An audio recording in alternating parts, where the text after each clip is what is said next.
it's fascinating, isn't it? Because I think the misnomer right now is, in Trump's words, "Let's pump, baby, pump." I think we can generate more oil and gas, and I think in the short term, producing cheaper oil and gas helps us personally at the pumps. It helps reduce inflationary pressures because, as we've talked about previously, everything needs to be produced, transported, distributed. That requires a lot of fuel and energy. So I think it'll have some inflationary reduction pressures. It'll provide some of that national energy sovereignty that you referenced. But the reality is, at a business level, there's a lot to be learned from Germany. You and I were there, earlier this year, and time again, what we heard from people in Europe was, the policies are rigid and top down, and they enforce us to deliver outcomes with no actual incentive to do so, or a very challenging incentive to do so. Dan, snap recording. Election results came in yesterday, and we thought it'd be a great idea to debrief and answer the question that we've been asked a lot over the last few weeks of how will the election outcome actually impact the energy industry, and in turn distributed energy, on-site energy, and VECKTA. So I'm excited to jump into this very topical conversation. Yeah, I think it's. I've been on a handful of calls today. Today's Wednesday, the day after the election, and you can tell it's on everybody's mind. Everybody's kind of seeing how things have transpired. What's it going to mean? How's it going to impact our businesses? How's it going to impact our people's personal lives? I mean, there's a lot of moving parts anytime we have an election, and especially when we have such large national implications. I am curious before we jump in. You're sitting in New York City right now, and you've been cruising around the city. What's it like there? Yeah, actually, you wouldn't even know an election happened, honestly, um, which is very interesting. I thought there was actually going to be a lot more discussion about it. But I think reading the press for sure, it's definitely predictably very mixed emotions. I think, unfortunately, and I think we'll address this today, a lot of the clean tech and energy community is putting a pretty negative rhetoric and spin on the outcome. And I think before we kind of provide a contrarian view to that, um, I think what stood out for me is the Republican campaign definitely, got it right in terms of their communication strategy. They had a plan, they had a disciplined approach to communicate that plan. They stuck to the message, and they kept iterating it time and time again. I think what was very interesting for me is, last election was almost a Twitter war. The election before that, Obama, was all about Google optimization. Before that, it was television. This election was all about the podcast, and I think um, what I found super interesting was Trump and Vance being willing to jump on these long form podcasts and actually, have long, in depth discussions about what their plans are, and actually share a bit more about themselves personally and professionally. And I think that built actually a lot of trust and credibility for them in the market. And I think it was a big way for them to access a previously very hard to access voter base, which has probably led to one of the reasons for them winning. Part of the reason that we started renewable rides as well is it's just a different channel by which people can consume information. And speaking on from a personal level, like I love consuming podcasts, especially if I'm on the road or doing yard work or whatever. When I can't be reading scholarly articles or blogs or anything, I'm actively doing something else, but I can listen. It's a great medium to consume information, and it's not the only one. But I think part of why we started Renewable Rides is to help educate people, provide information, provide new perspectives, interview great people to learn from, avoid mistakes they've made. So hopefully our listeners are gaining value from this channel, and certainly as we continue ahead, please, we're all ears on topics that you would want us to cover, and or people that you'd want us to interview. Send them our way. But I agree with you. Like, I think that was an interesting aspect of this election, and their ability to just really dig deep on certain issues that you wouldn't be able to in in a 20-30 second television commercial time slot, but you can in a half hour, in some cases 3 hour Yeah. long form podcast interview. And literally get access to millions of people versus primetime cable. Now you're looking at tens of thousands, if you're lucky, hundreds of thousands. And to your point, you're getting 10, 15 minutes instead of long duration. I think major lesson for all of us in business, isn't it, is those who communicate the best win. And I think particularly in our market, as we transition from this kind of century old infrastructure and traditional commercial model that everyone has become very comfortable with, there is a need and an opportunity to change, but people don't really know much about it. They've never thought about it. They've never digested information on it.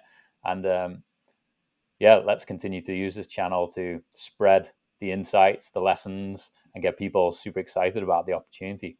Which brings us Yeah. to this kind of election outcome. I think the immediate response from a lot of people is, the Democratic platform was far more policy aligned, far more supportive of clean tech and energy transition future. And yeah, I think at face value, maybe that's correct. I think when we actually dig beneath the surface, though, there's a lot to be optimistic and excited about from an energy perspective. Um, Particularly, the Republican and Trump campaign was all about how do you build back America to make sure it is great again? How do you build energy sovereignty, internal security? And there is actually no better way to have energy sovereignty and security than to be developing on-site energy systems using free renewable energy located right where you need it, in abundance, very cheaply, very cost effectively, in a very clean way, and with systems that you can develop, design, deploy super quickly without a bunch of the constraints we've talked about at a grid scale in previous podcasts. Yeah, I think as we dig into this these reflections in this podcast, there's to your point, there's a lot of chatter in the kind of, call it, the energy transition more broadly, and there's certainly things that are going to be impacted across the space, and especially as we look towards probably more fossil fuel extraction. But really, we're going to focus this discussion on kind of how this is impacting the distributed energy or on-site energy sector. And I completely agree with you. When we're meeting with business leaders and supporting business leaders to go on this journey and this path, um, at the end of the day, whether we're talking to a chief sustainability officer or a CFO, you're looking at economics being the primary driver, and the economics of these systems are always going to be the primary driver, and then you have the ancillary benefits around carbon emissions reduction, or you're looking at it from the perspective of resilience, which frankly is also an economic calculation. It's just what's the impact of an outage, and what's the cost of avoiding that outage. And so I think when we look at the opportunity, and to your point, this notion of energy sovereignty is really important at the presidential level and national politics, talking about energy sovereignty from a United States perspective. But what we're talking about here is energy sovereignty from your business or your particular facility perspective. Yeah, Um, and I think, Gareth, energy sovereignty both from a you being able to make sure that you have power when you need it, but also being able to hedge against price inflation. And I know you did some reflection on some of the things that have been happening in Germany over the last decade or so. What stood out for you there? yeah, it's fascinating, isn't it? Because I think the misnomer right now is, in Trump's words, "Let's pump, baby, pump." I think we can generate more oil and gas, and I think in the short term, producing cheaper oil and gas helps us personally at the pumps. It helps reduce inflationary pressures because, as we've talked about previously, everything needs to be produced, transported, distributed. That requires a lot of fuel and energy. So I think it'll have some inflationary reduction pressures. It'll provide some of that national energy sovereignty that you referenced. But the reality is, at a business level, there's a lot to be learned from Germany. You and I were there, earlier this year, and time again, what we heard from people in Europe was the policies are rigid and top down, and they enforce us to deliver outcomes with no actual incentive to do so, or a very challenging incentive to do so. Versus, there was a lot of praise for the IRA and a lot of fear for it, the Inflation Reduction Act, because what that does is say, we want you to go and achieve these amazing outcomes and we'll incentivize you to do it, but we're not going to tell you how to go about doing it. So they let the market go and figure it out. And I think that's been working really well. Whereas, Germany, the Economist just recently reported Volkswagen, we've all heard of, one of the leading global automotive companies. They've just said that they may need to close 3 factories in Germany, let go of 30,000 people, and cut salaries anywhere between 10 and 18%. And that's because the cost of doing business there has become too expensive as a result of the escalating energy prices. And that combined with their sales into China, as well as trying to compete with Chinese EVs, has led to their profits absolutely getting slammed. And this, wasn't the only case. At the same time, Meal came out and said that they're going to cut 700 jobs, Continental 7,000 jobs, Michelin 1,500 jobs. And some research indicated that 2/5 of industrial companies that have been surveyed in Germany have all said that they're going to have to consider reducing operations or actually taking them to new locations. And this is because energy prices are double of what they are here. So here in the US, the average commercial industrial rate is 14 cents a kilowatt hour. Over there, it's 27 cents. And by contrast, China is 7 cents. So if we want to be globally competitive, it's really essential that we actually create the right energy policy, that businesses really get proactive and on the front foot. We want to reindustrialize the US and bring more manufacturing, more data centers, more AI. We're going to support blockchain and Bitcoin. That was a big platform for Trump as well. And all of that requires energy. And the only way that we can do that in a really cost effective, efficient, and competitive way is to make sure, as businesses and as communities, that we actually take control of our energy future versus letting it be dictated to us and then having to make some pretty harsh decisions. What are your reflections on that, Dan? Yeah, I agree. And as we're talking about the Inflation Reduction Act, there's been a lot of chatter, and I agree with you that's been a very positive element of the Inflation Reduction Act, is that it's really been tax credit driven, and rather than prescriptive in what it says that the private sector should be doing. Uh, I think time will tell. We'll see what how it transpires, but I think the Inflation Reduction Act is going to stick around, at least in the kind of the core of it, and largely because it's been benefiting Republican states, and so when we look at some of the data, I was just, as we were preparing for the conversation, seeing what from a remanufacturing perspective, what are some of the statistics that were driven by the Inflation Reduction Act. And when you dig into it, it's actually rather interesting. There's been over 271 manufacturing, or there has been 271 manufacturing projects for clean energy technologies and electric vehicles announced since the passing of the IRA. And collectively, if they're all completed, that's over 100,000 jobs. And regardless of political leaning, jobs are jobs, and everybody can get behind that. And these are great long-term jobs. The other thing that I found that was interesting was that the actual investment has totaled $89 billion, which is an increase of 305% compared to the 2 years prior.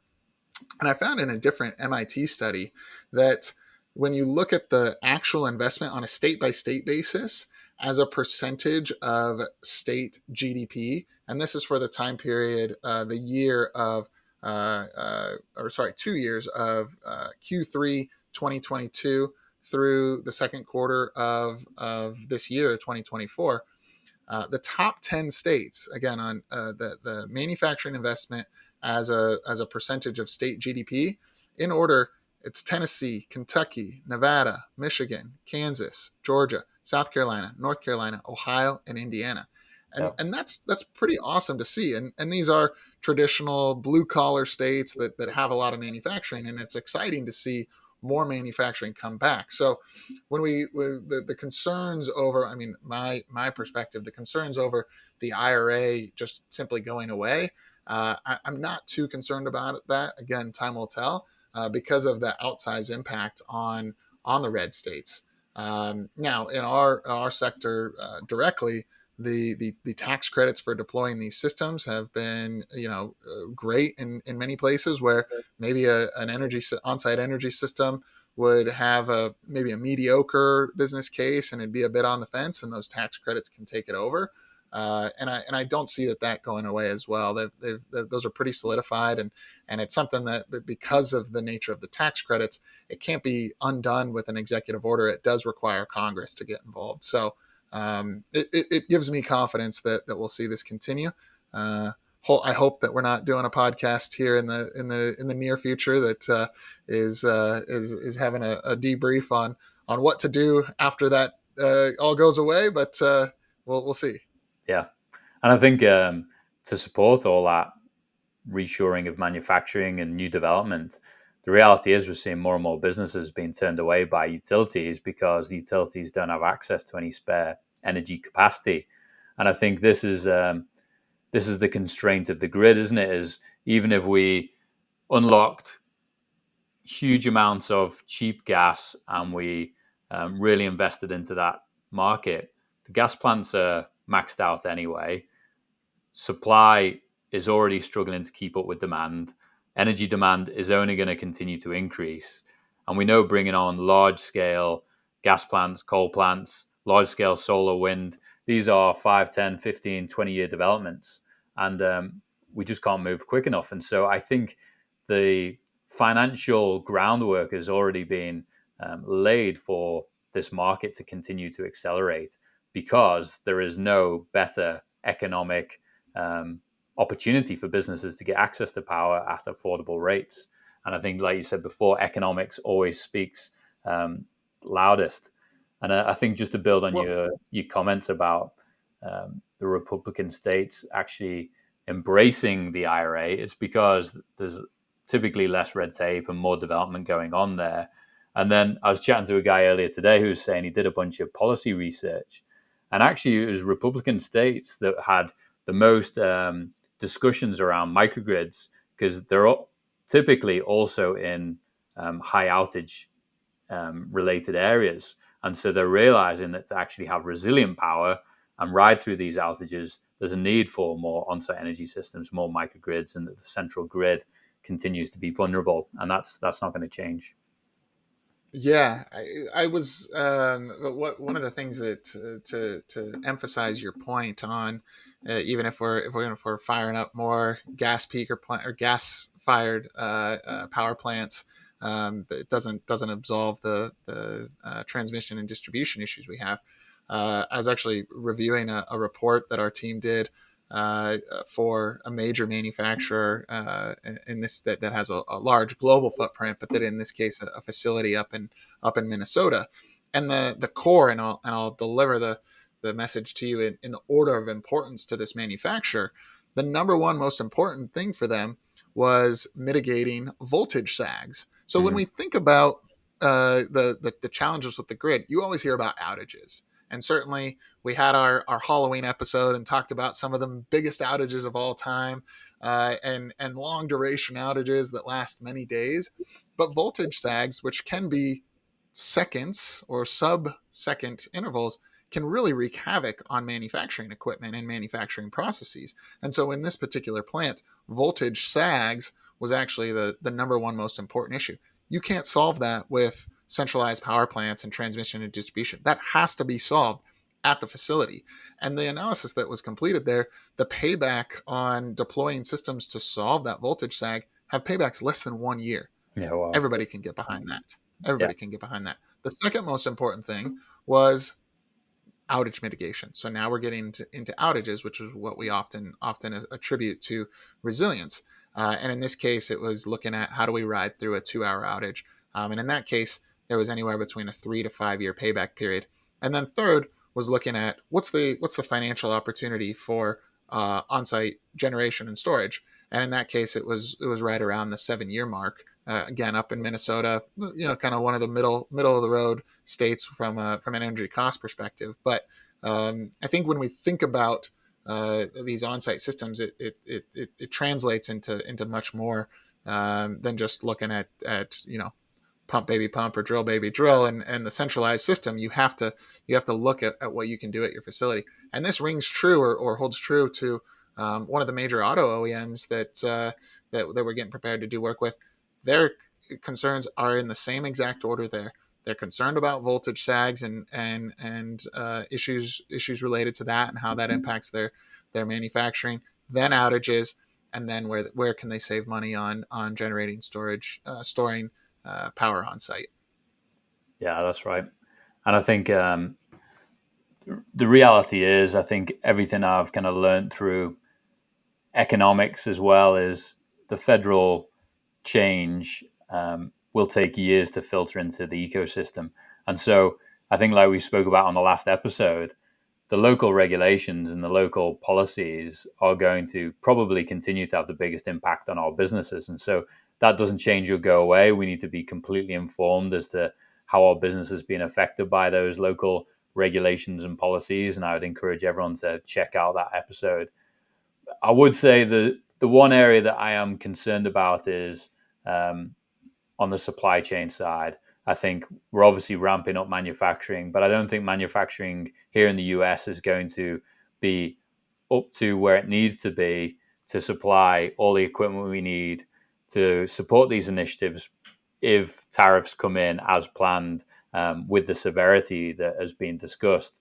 And what we don't want to see is that equipment and products get tariffed so highly that we make all these developments uneconomic. So that's something that we definitely need to keep an eye on. That's definitely a risk for the industry as we until we can actually produce more in-country product. Yeah, and I'll echo that. I mean, one of my concerns coming out of it as well is just more broadly the I'll call it kicking the can down the road on decarbonization. I mean, this is we've made a lot of progress. There's far more that needs to happen. I think the thing that gives me hope within that is that there's a lot of progress being made and a lot being just purely driven by the private sector and not by regulations. And so if we can continue to have corporations step up and not just make the commitments, but actually follow through with taking mitigation measures to address the growing carbon emissions and all the impacts that's having across our climate and our country and our world. That's another thing that does give me some pause and some concern. But at the end of the day, again, when we come back to distributed energy and on-site systems, if the economics are better, companies are going to proceed forward with it. And if Yep. there's a side benefit of carbon emissions reduction, great. To use Mike Dietrich's words, let's work from within the system. And Yep. so if that's how things are going to go, let's work within the system. Let's focus on where we can get businesses to move, and then have the side benefit of the carbon emissions reduction opportunities. Yeah, I completely agree. I think the reality is the biggest risk to businesses typically is uncertainty. And I think while it may take a little bit of time for there to be complete certainty, um, everyone knows what the situation is now. And so it's been a long run up to this election. I think the reality is we need to now all get super positive. We need to build on the momentum you talked about, Dan, and realize these huge economic benefits. And the reality is, by creating that abundant, clean, reliable, profitable energy, everything else can feed out of that. Everything else becomes possible. If we don't have that energy, we can't compete on a global stage. We can't build the quality of lives that we all want. We can't run businesses efficiently. And we end up running into the situation that Germany is in right now, where the country is losing its economic powerhouse, which pays for everything else that is required to make a country operate. So the key is making sure that the economy is lean, mean, and efficient, and that all comes down to having energy at the right price. Yep. Well, time to accept what is and forge ahead and put one foot in front of another and make progress. So here's to that. Enjoy your time in New York. Cheers. Let's get after it. Cheers, Dan. See ya. We receive a lot of questions from business leaders around the world wanting to learn more about the energy transition, what is possible, and where to start. So to help you stay informed and up to date on best practices, opportunities, risks, and success stories, we created an industry newsfeed at VECKTA.com/news with all our podcasts, blogs, and newsletter. Check it out and connect with Dan, myself, and the VECKTA team to learn more. Cheers and have a good one.